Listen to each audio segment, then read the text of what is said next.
গত ২৪শে ডিসেম্বর আমরা সপরিবারে বেরিয়ে পড়েছিলাম পুরীর উদ্দেশ্যে। বিয়ের আগে বরমশাইকে বলে রেখেছিলাম বিয়ের পরেই আমরা সবার প্রথমে পুরী যাব আর জগন্নাথ দেবকে ভালো করে পুজো দিয়ে আসব। বিয়ের পরপর হয়ে উঠল না বলে বিয়ের একদম ১ বছর পার করে শ্বশুরবাড়ির ফ্যামিলি মিলে বেরিয়ে পড়েছিলাম জগন্নাথ দর্শনে।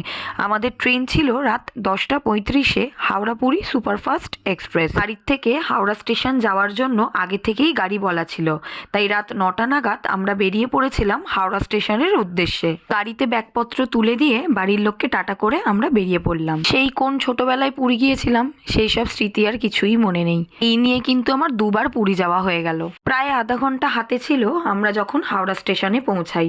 ট্রেন অলরেডি তখন দিয়ে দিয়েছিল। যদিও আমাদের যাওয়ার টিকিট আরএসি হয়ে গিয়েছিল, তাতে কোনো কষ্ট ছিল না। ঘুরতে আমাদের যেতেই হবে। আমরা এটাও ভেবে রেখেছিলাম যদি কোনো কারণে ট্রেন ক্যান্সেল হয় তাহলে আমরা বাসে বেরিয়ে যাব। ট্রেনে উঠেই সবার প্রথমে আমরা ডিনারটা সেরে নিয়েছিলাম। মেনুতে ছিল চিলি চিকেন আর রুটি। ট্রেনটা আমাদের একদম কারেক্ট টাইমেই ছেড়েছিল।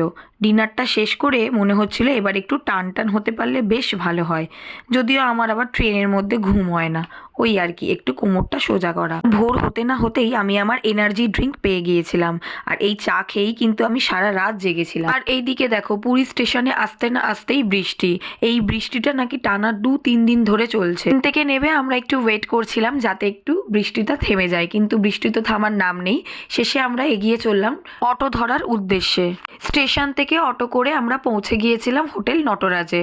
হোটেলটা ছিল আমাদের সমুদ্র থেকে একদম ৫ মিনিটের ডিস্টেন্সে, আর স্টেশন থেকে মাত্র ১৫ মিনিট। পরের পার্টটা আমি তোমাদের সাথে নেক্সট ব্লগে শেয়ার করব। আজকের জন্য টাটা।